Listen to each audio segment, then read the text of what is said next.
There's a player out there right now who would choose Manchester United over everyone else, and Newcastle can't do anything about it. That player is Carlos Baleba. We've talked about Baleba before, but this update takes it somewhere new, because according to Ben Jacobs, Baleba is a target for Newcastle, yes, but he's not the only one. And here's the part that matters. If Manchester United decide to make their move, Baleba would choose United over anyone else. Let that sit for a second. Not United are one of several options, not he'd consider it, he would choose them.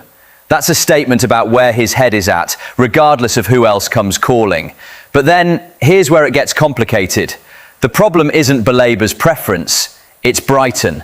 Because United are not willing to pay over the odds. And on top of that, Baleba is currently injured. Any club moving for him needs to know exactly when he's back and how the recovery is going. That's not a small detail when you're talking about tens of millions of pounds. However, this is where the story shifts, because reports now suggest Baleba's price has dropped down to somewhere around 60 to 65 million pounds.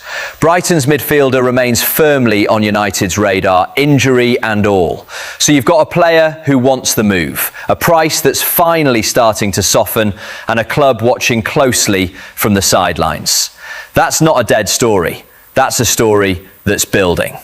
Meanwhile, Baleba isn't even the priority position right now, because according to Laurie Whitwell at The Athletic, there's something bigger developing. Left back.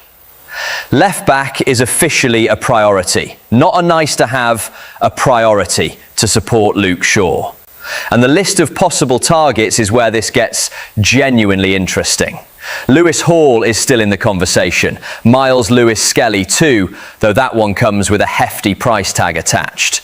And then a name that hasn't had nearly as much attention. Jorge Salinas from Racing Santander, sitting there as the lower cost option. Three names, three completely different profiles. One expensive gamble on quality, one you already know all about, and one value pick most fans have probably never heard of until right now. But that's not even the biggest twist, because Whitwell's update goes further. United are still assessing midfield and centre-forward targets too. A third midfielder is possible, but only if it genuinely strengthens the group, not for the sake of it, only if it makes United better. And here's a number that puts all of this in context. United's net spend currently sits at roughly £30 million, after around £55 million came in from the sales of Hojlund and Vitek, plus the Greenwood sell-on fee. United aren't just spending, they're recycling. Selling smart, buying smart, and still keeping room to move if the right left back, the right midfielder, or the right forward becomes available. And one more name to note before we move on. Harry Amas is expected to leave, likely on loan. A young player who needs games, being sent out to get them. That's part of the bigger squad management picture Carrick is working through right now. Now, hold that thought, because away from the incomings and outgoings, there's a story that's been quietly one of the feel-good developments of United's season. Marcus Rashford. Whitwell's report confirms it. Rashford is training well, and Carrick is positive about him remaining part of the group. But then Carrick himself put it into words, and honestly, it's worth hearing directly. Speaking after United's 1-1 draw with Leeds, Carrick opened up on how well Rashford has settled back into his boyhood club. He's our player, you know, and he's come back great, Carrick said. He's just like any other player. I've known Marcus a long time, and you know, he gives us something a little bit different, and he's been in great spirits since he's been back. He's been back 2 or 3 days training, and it's just pretty normal, to be honest, and we're looking forward to the start of the season. Notice the tone there, not cautious, not guarded. Carrick talking about Rashford like a manager talking about a player he's genuinely excited to have available. And he didn't stop there. Speaking to The Athletic, Carrick went even further. There are ups and downs in football, but now we're in a positive place as a group, and Marcus can offer us so much, he said. He has done, and he can do again. So in that respect, it's quite exciting. Exciting. That's the word Carrick chose. After everything that's been said and speculated about Rashford's future, his own manager is describing his return in those terms. That's not the language of a manager trying to talk a player up for a sale. That's the language of a manager building around him. But that's only part of the picture up front, because while Rashford's stock is rising, another forward situation is heading in a completely different direction.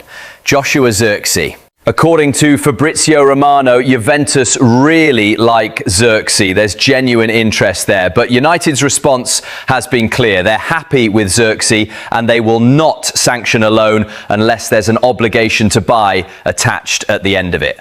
That's a firm stance. United aren't blocking a move out of stubbornness. They're protecting themselves from a scenario where Zirkzee leaves on loan, has a good season somewhere else, and United are left with nothing to show for it. If Juventus want him, they need to commit, not borrow him and walk away. That's conflict. That's a European giant circling and United holding their ground. And there's one more story developing, this time much further down the pathway. JJ Gabriel. Manchester United are working to secure JJ Gabriel's long-term future, and there's real urgency behind it because Chelsea are showing strong interest. United want scholarship terms agreed by October, and they're also pushing for a pre-contract on professional terms to lock things down early. According to Team Talk, Chelsea are the strongest Premier League suitors chasing Gabriel. But it's not just Chelsea. Several other major English and European clubs are watching too. That tells you everything about how highly Gabriel is rated. When multiple clubs across multiple countries are circling a young player and United are racing to get scholarship and pre-contract terms sorted before October, that's not a formality. That's a genuine battle for a talent United do not want to lose. So let's bring all of this together, because every single one of these stories is connected by the same underlying theme. United are being selective. Baleba would choose them, but they won't overpay, even with the price softening. Left back is the genuine priority, with three very different options on the table, depending on budget. A third midfielder is possible, but only if it makes the group stronger, not just bigger. Zirkzee stays unless Juventus commit properly. And behind the scenes, United are fighting to secure the next generation before Chelsea or anyone else gets there first. And running through the middle of it all, Rashford, back in the fold, training well and being spoken about by his own manager with genuine excitement rather than caution. Which brings us to the words that tie this entire window together. Michael Carrick himself, speaking about where this squad can go. We've definitely got the potential to achieve something really special, he said. I'm not hiding from the fact, and we should aim to do that. Not hoping, not dreaming, aiming. That's the standard being set from the top, and it's exactly why every one of these stories, Baleba, the left-back search, Zirkzee, Gabriel, Rashford, all of it matters so much right now. Because with roughly £30 million of net spend still available, and the priorities clearly defined, the next few weeks could shape whether Carrick's words become reality. So tell me what you think. Should United go all in for Baleba now that his price has dropped? Out of Lewis Hall, Lewis-Skelly and Salinas, who should United actually sign at left back? And are you fully back on board with Rashford's return? Drop your answers below. If you enjoyed today's update, don't forget to like, subscribe to Red Break and turn on notifications for more Manchester United news. Stay red.